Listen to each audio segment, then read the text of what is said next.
Corporate megastores are spending millions lobbying DC politicians on one-sided policies that send small businesses tumbling. They want to enact harmful credit card mandates that take resources away from your local credit union and community bank, leaving Main Street businesses with less access to credit, making it harder for your family to pay for everyday goods like gas and groceries. Tell Congress to guard your card and oppose the Durbin-Marshall credit card mandates. Paid for by Electronic Payments Coalition. Your kids could get free or low-cost health coverage from Medicaid or CHIP. Even if you've applied before, they may be eligible now. Kids up to age 19 are covered for checkups, vaccines, dentist visits, hospital care, and more. And if they already have Medicaid or CHIP, remember to renew every year. Visit insurekidsnow.gov or call 877-KIDS-NOW. Paid for by the U.S. Department of Health and Human Services.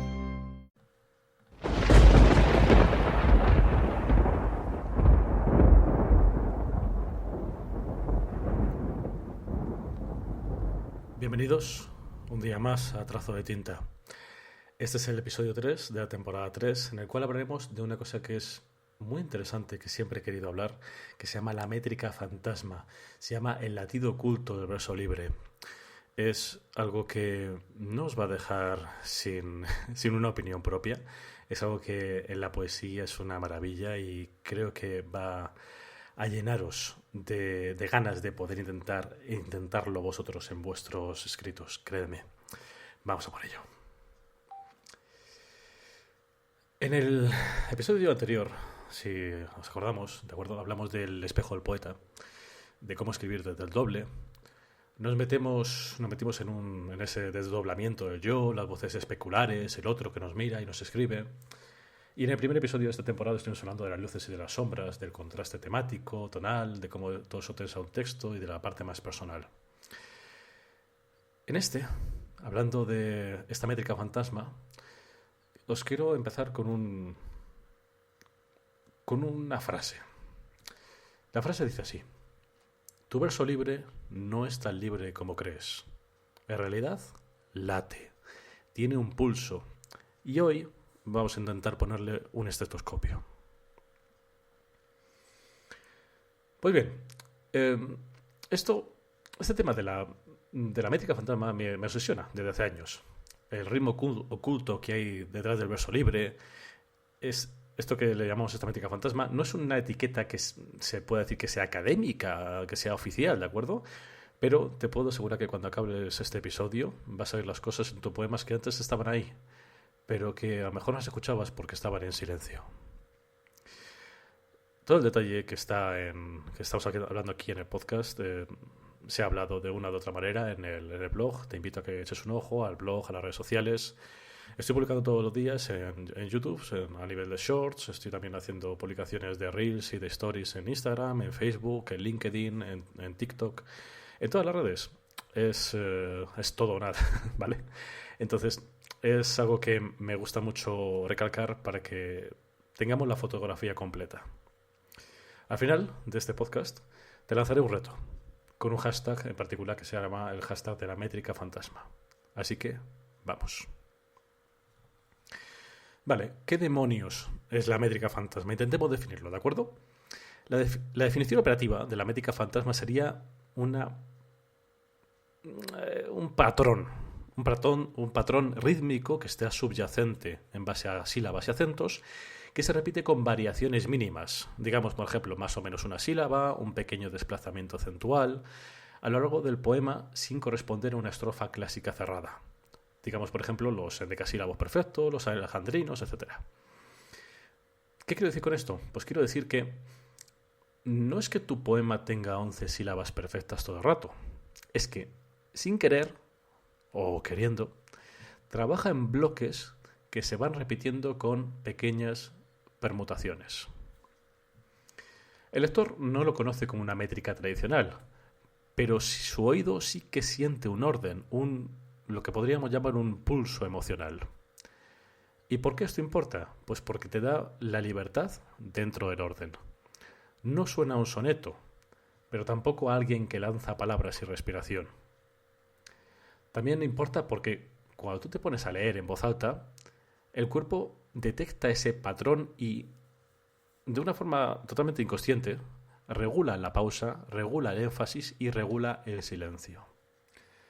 Y al final también puedes hacer que sea un diseño a propósito para poder intentar intensificar una emoción, como por ejemplo la ansiedad, la calma o una expansión de un sentimiento. No te voy a leer ningún tipo de tratado, pero sí te voy a hacer una especie de mapa en cuanto a algunos autores que utilizan algo parecido, ¿de acuerdo? Por ejemplo, Whitman. Whitman es un autor que suele hacer respiraciones expansivas, líneas tremendamente largas que, si te pones a medirlas, se mueven en rangos que son relativamente constantes. Luego está T.S. Eliot. Por ejemplo, en esta obra que se llamaba Burn Norton, sí, eso es, que hace bloques de 9, 9, 10, 11, si no me equivoco, que eso hace como si fuese una ola que va meditando. Otros autores que podemos decir, por ejemplo, Alejandra Pizarnik, si no me equivoco del apellido, lo siento si es así, que hace secuencia 556, que muchos autores, muchos lectores cuando lo leen, pueden llegar a identificarlo como si fuese una, llamémoslo, ansiedad rítmica. Y otro autor que podemos hablar, por ejemplo, de Ada Salas. Ada Salas, que hace un minimalismo de 4-4-5, algo que nos recuerda mucho a los haiku. Los haiku que son dilatados, que lo que hacen es que intrínsecamente hacen tensar el silencio. Entonces, queramos o no queramos, este concepto de la métrica fantasma no existía, pero sin embargo estaba ahí. Intentemos hacer algo de forma artesanal, ¿de acuerdo? Imagínate que lo que quieres hacer tú mismo. Primer paso, un conteo silábico, ¿vale? Por ejemplo, en español, vamos a intentar hacerlo en español, ¿vale? Siempre que haces una cuenta de las sílabas métricas con sinalefas, o si haces el otro idioma, por ejemplo en inglés, cuentas lo que se llaman los acentos, los estreses, y en cada verso vas apuntando el número de sílabas. Segundo paso. Tienes que marcar los acentos tónicos. ¿A qué me refiero con esto? A que dejes subrayar o marcar con una mayúscula la sílaba más fuerte de cada verso. Y eso te permitirá ver de forma visible dónde respira realmente el texto. Paso número 3. Agrupar en bloques. Ahí haces bloques de 2 o 4 versos y calculas esa desviación estándar de las sílabas.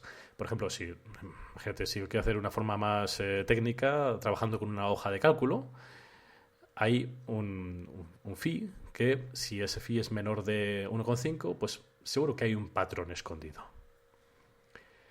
Y un último paso, una cosa que se utiliza mucho en música, pero también se utiliza a la hora de leer, que son los metrónomos. Sí, con un metrónomo, de verdad. Los metrónomos son estos aparatitos que tienen una bolea que van tic-tac, tic-tac, que van de lado a lado, ¿vale? Sabemos de lo que hablamos, ¿no? Pues un metrónomo que haga unos conteos de 60, 72 beats per minute hace que permita tener un buen rango para este poema lírico. Si esos acentos te caen de una manera casi isócrona, desde cada 3 o 4 pulsos, entonces ahí hay una vibración de esa métrica fantasma. Eso lo podrás ver. Intentemos, sé que esto es muy, muy técnico, ¿vale? Pero intentemos ver un caso práctico, ¿vale? Vamos a leer un borrador que está desordenado y lo vamos a someter a una cirugía. Primera versión. Una versión que es tal cual, sin contar a pelo. Vale. Dice así. La grieta azul, que ignora la costumbre, viaja escondida en el latido del tren. Se divide en 2 rumores para volver al hueso de la luz. Lo escucho, es un roer, de agua contra piedra, gota tras gota, sin agenda ni piedad. La ciudad se deja partir con el filo de su propio humo. Y yo arrastro la grieta como un pañuelo húmedo contra el pecho del día. Vamos a entonces contar la sílaba, ¿vale? Primer bloque, de la grieta azul hasta el hueso de la luz. Dices, un bloque de 11, 11, 8, 11. Media de 10,2. Segundo bloque, desde lo escucho hasta Agenda sin piedad, 7758, 1,1 de media. Del FI, el tercer bloque, la ciudad, desde la ciudad hasta su propio humo, 3757.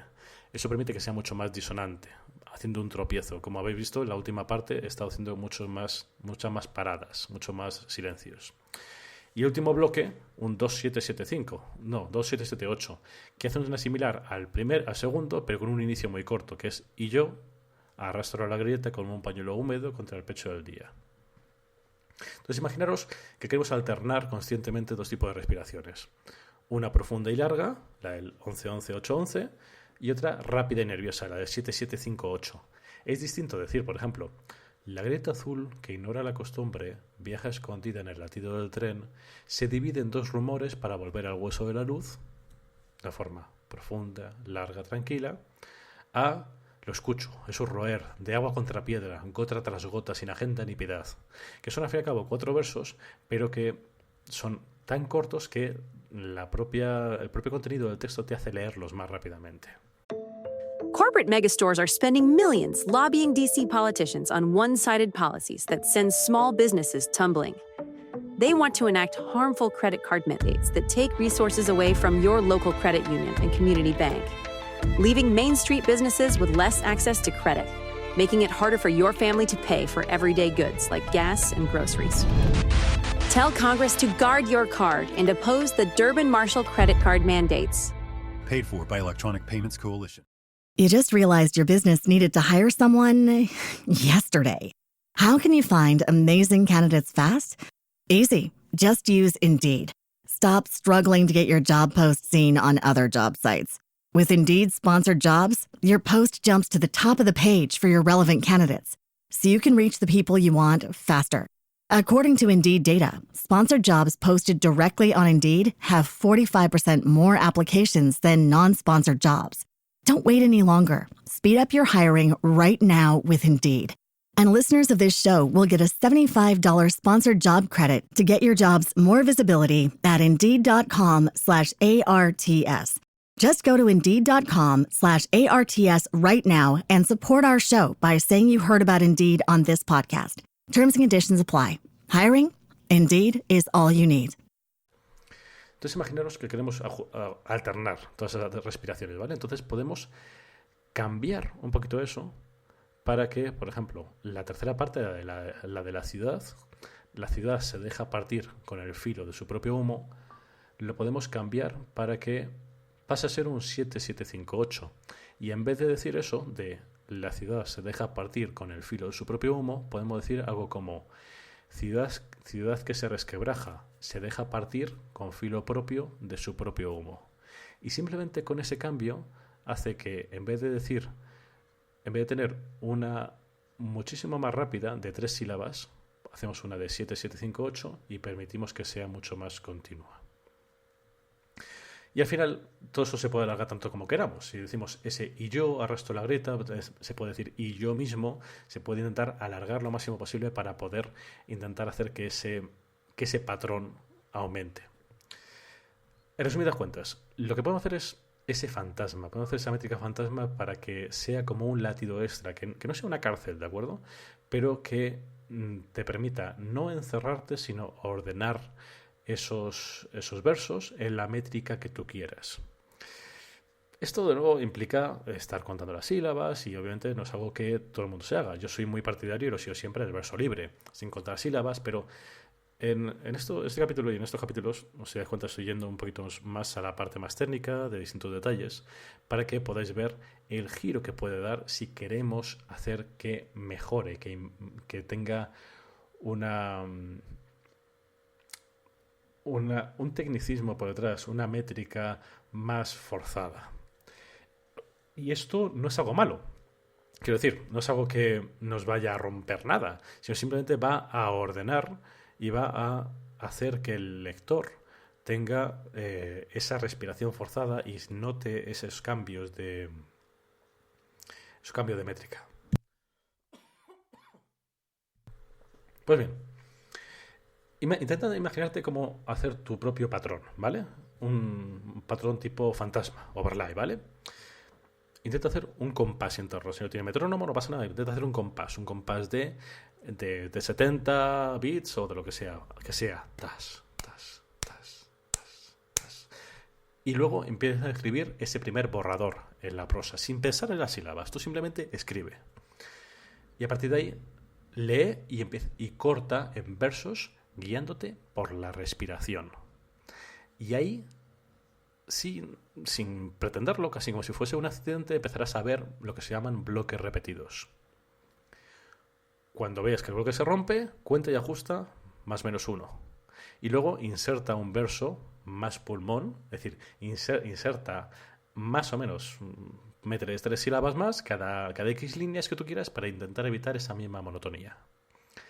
A medida que tú vayas haciendo eso y vas colocando esas imágenes en las sílabas que sean más fuertes, conseguirás que la música subraye el significado y que todo ese significado del verso vaya mucho más allá de lo que te puedes imaginar. Por otro lado, esto es muy bonito, pero también podemos caer en algunas ocasiones en lo que se llaman unas patologías, ¿vale? Por ejemplo, imagínate que intentamos hacer una patología, bueno, que caemos, mejor no lo vamos a hacer, caemos, sin darnos cuenta, en una patología de una monotonía, lo que se llama una monotonía, a ver si lo digo bien, isosilábica. ¿Eso qué implica? Pues hacer siempre 8, 8, 8, 8, 8, 8, 8. ¿Esto qué provoca? Provoca que el lector se duerma. No hay más. Es decir, en el momento que estamos haciendo un poema que tiene siempre el mismo número de sílabas, eso provoca monotonía, que al final el lector cierra el libro y ya lo leeré otro día. ¿Cómo evitarlo? Métele un verso pulmón, lo que llamo yo un verso pulmón. Métele cada 4 o 6 líneas, cámbialo a la fuerza. Y yo eso, al fin y al cabo, tú mismo te vas a dar cuenta, porque no es solamente escribir, como siempre digo, es leerlo. Tú mismo te vas a dar cuenta cuando tienes esa monotonía. Esa monotonía cansa, esa monotonía hace que el lector se duerma. Por ejemplo, otro caso de una patología que he visto en algunos escritos. Una patología de un caos. ¿Eso qué implica? Pues que es demasiado grande, es demasiado larga. Por ejemplo, con adverbios muy grandes, que meten encabalgamientos, que empieza a poner acentos continuos en cada estrofa. ¿Esto qué implica? Pues que Corporate megastores are spending millions lobbying DC politicians on one-sided policies that send small businesses tumbling. They want to enact harmful credit card mandates that take resources away from your local credit union and community bank, leaving Main Street businesses with less access to credit, making it harder for your family to pay for everyday goods like gas and groceries. Tell Congress to guard your card and oppose the Durbin-Marshall credit card mandates. Paid for by Electronic Payments Coalition. Cuando metemos que algo sea demasiado caótico, el lector al final se abruma, le cuesta leer y pues a más de uno le dará un dolor de cabeza. Yo soy también muy pro de de escribirlo al máximo nivel, y eso me encanta, pero cuando tú lo vuelves a leer dices, es que he tenido que leer 3 o 4 veces el mismo verso. Pues eso es lo que pasa cuando hay un caos, es como una patología. Ahora, otra patología, ¿vale? Ya, sí, con esta es suficiente. Una patología que he visto que solo vi en algunos compañeros, que leí algunas de las obras, que algunos autores tienen una obsesión numérica. ¿A qué me refiero con esto? Pues que con tal de intentar cuadrar los números, ¿vale?, se pierde el latido emocional, se pierden las imágenes, se pierde el significado real de la poesía. ¿A dónde quiero llegar con esto? Que vale, que sí, que está muy bien todo lo que estoy diciendo, e intentar hacer estas uniones silábicas, intentar hacer estas respiraciones, intentar hacer este conteo de sílabas para intentar alternar las respiraciones, pero si intentamos ir demasiado allá, cerca de la perfección absoluta de 5-7-5-7 o no lo sé, 11-11-8-11, 11-8-11-8, no lo sé, independientemente de lo que sea. ¿Eso qué implica? Pues que la perfección y la obsesión numérica mata a las imágenes, mata al contenido de la poesía. Y al final, ¿qué es lo que provoca? Pues que el lector, cuando lo ha leído, dice, ¿qué acabo de leer? Entonces, si te das cuenta, son 3 tipos de casos. 1, aburrimiento del lector, porque es todo monótono a nivel de sílabas. Otro, un caos que le provoca un dolor de cabeza al lector, porque es demasiado elaborado, demasiadas flores. Y 3, cuando hay una expresión numérica que hace que el lector no se entere absolutamente nada, porque lo has intentado cuadrar tanto que has matado la lógica que había por detrás de los números. Pues bien, basta de teoría, ¿vale? Pasemos a otra cosita rápida. Intenta hacerlo, esto. Si me estás escuchando, intenta hacerlo y intenta elegir. Vamos a hacer un reto, ¿vale? Este reto, un reto que lo puedes publicar por las redes sociales, me mencionas y lo publicas con el hashtag de Métrica Fantasma. Vamos a hacer un reto que consiste en los siguientes pasos. Primer paso, elige un poema libre. Un poema que hayas escrito tú que sea totalmente libre. Y ahora, entonces, aplica este método. Cuenta, agrupa y luego ajusta. Cuenta, agrupa, ajusta. Cuenta, agrupa, ajusta. Continuamente. Y luego, grábate a ti mismo o a ti misma en audio o en vídeo, como quieras, leyendo el antes y el después. Para que veas el patrón y cómo cambia en función de cada uno de ellos. Públicalo en las redes sociales con este hashtag de Métrica Fantasma y la próxima vez en el próximo podcast, si veo que alguien ha publicado, pues entonces yo encantado lo analizaré y lo veremos para que veáis las diferencias y cómo cambia.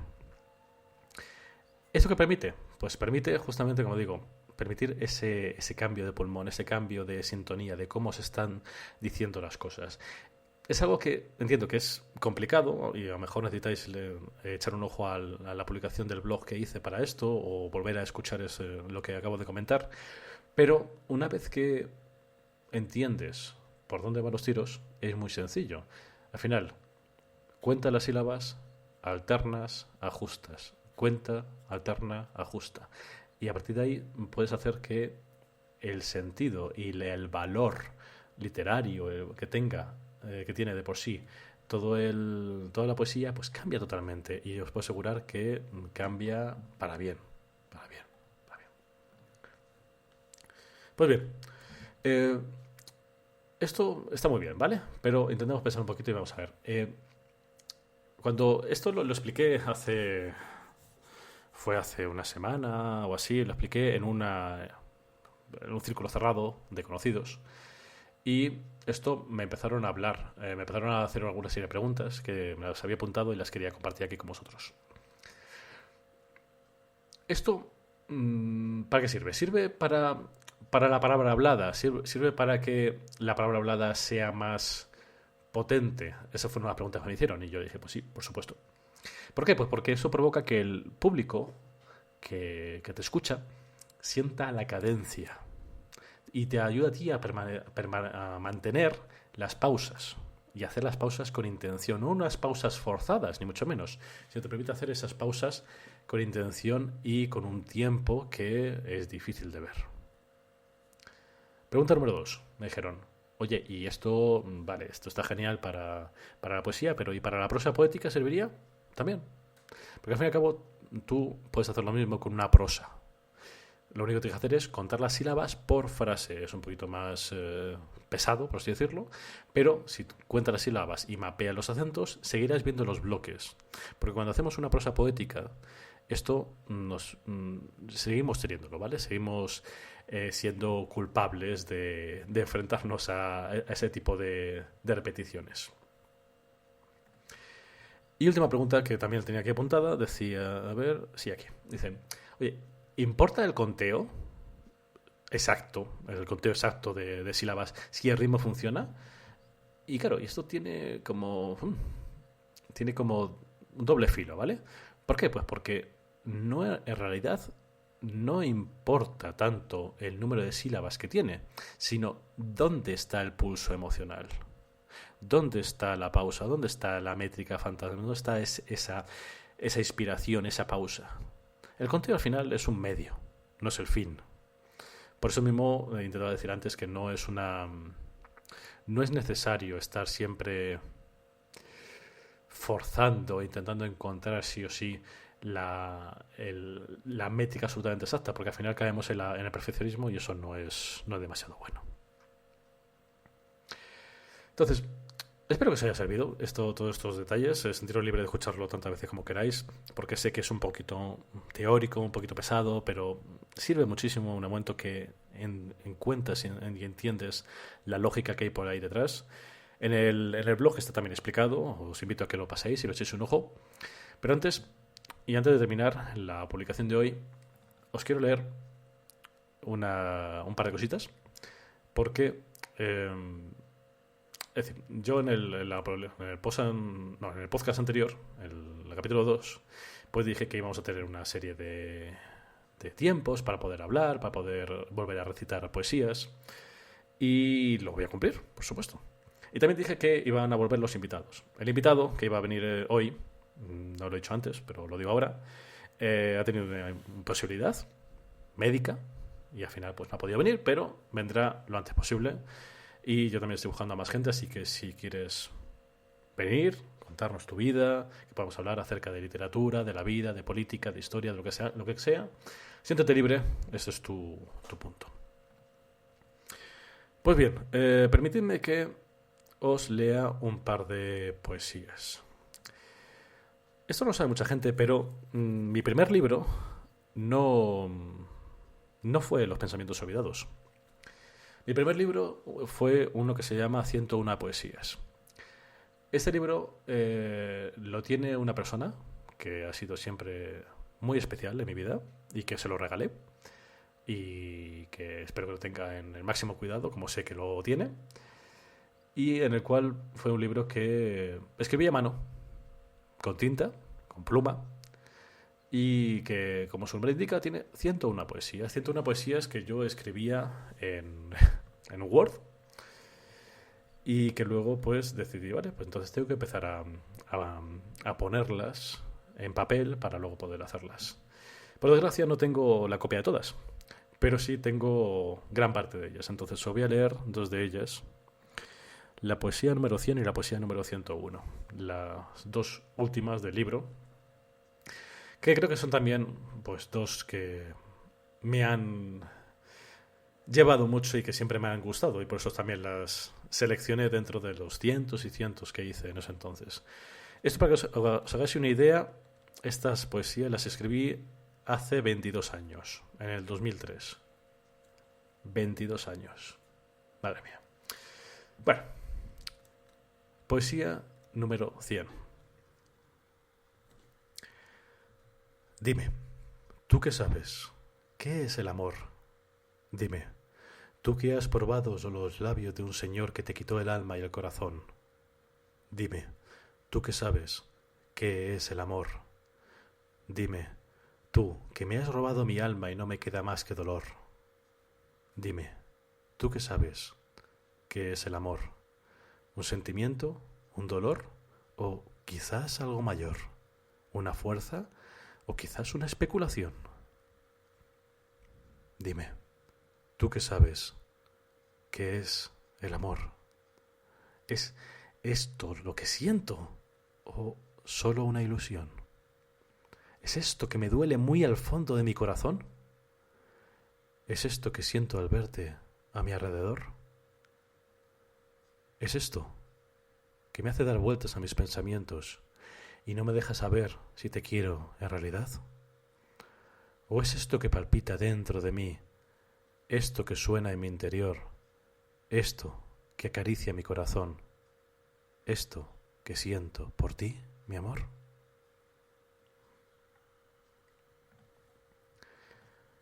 Poesía número 101. Esta fue, para que os hagáis una idea, el que hacía el cierre de este libro, y veréis por qué. 100 años he vivido, 100 poesías he escrito, 100 caminos he andado, perdido, en este extraño mundo sin rumbo fijo. 100 estrellas he contado, una luna he visitado, pero aún no he visto hermosura alguna que se compare contigo, amor mío.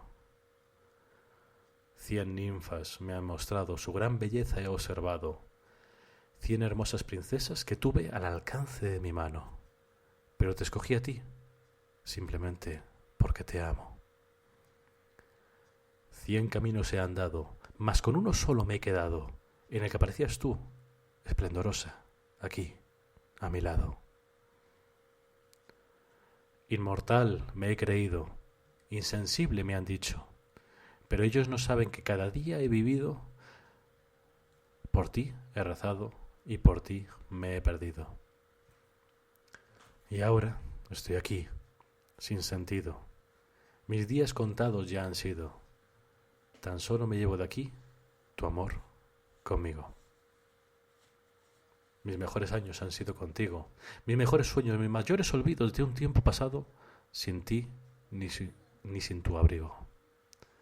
Y es que ya nada me queda en este mundo. Solo tú y yo, al fin, unidos. Espero que os haya gustado estas, como digo, 2 poesías que publicaré eventualmente en el blog. Son poesías muy queridas por mí y hay muchísimas más donde han venido estas. Si os ha gustado, por favor, dejadme vuestro comentario, vuestro detalle. Espero volver a escucharos en los siguientes capítulos. Como siempre, como digo, una reseña en Spotify, en Apple Podcast, en Amazon, donde queráis, o directamente en el blog, en las redes sociales. Esto me ayuda muchísimo para poder llegar a más gente aún que escribe. También tengo una newsletter en el blog que os recomiendo que echéis un ojo, que si queréis recibir cada viernes un recurso nuevo, básicamente son poesías, son prosas, son comentarios. Y un comentario directo que si la semana que viene, si al final no podemos conseguir que ningún invitado se una, porque he contactado con varias personas, pero todos tenemos vida, es verano, es complicado, todos tenemos historias que hacer. Hablaremos sobre un tema que es muy importante, que se llama la voz colectiva, sin un panfleto. Cómo construir un nosotros, que no sea una consigna, con una especie de como... Intentaremos hablar de una serie de ejercicios prácticos para que... Cómo hacer un poema social, para que cuando intentamos hacer algo que hable sobre un tema social, ¿de acuerdo? No se convierta en un meeting político o social, sino que sea algo que respire humanidad. Esto es también, no es tan teórico, es más complicado, puede ser algo que no le gusta a todo el mundo, pero creo que es algo que es necesario hablarlo. Así que nada, sin más, esto fue Escritura sin Piedad, esto fue Trazo de Tinta. Soy Alex, es un placer el haber estado contigo esta media horita. Así que gracias por escuchar, gracias por escribir y nos vemos en el próximo capítulo. Chao.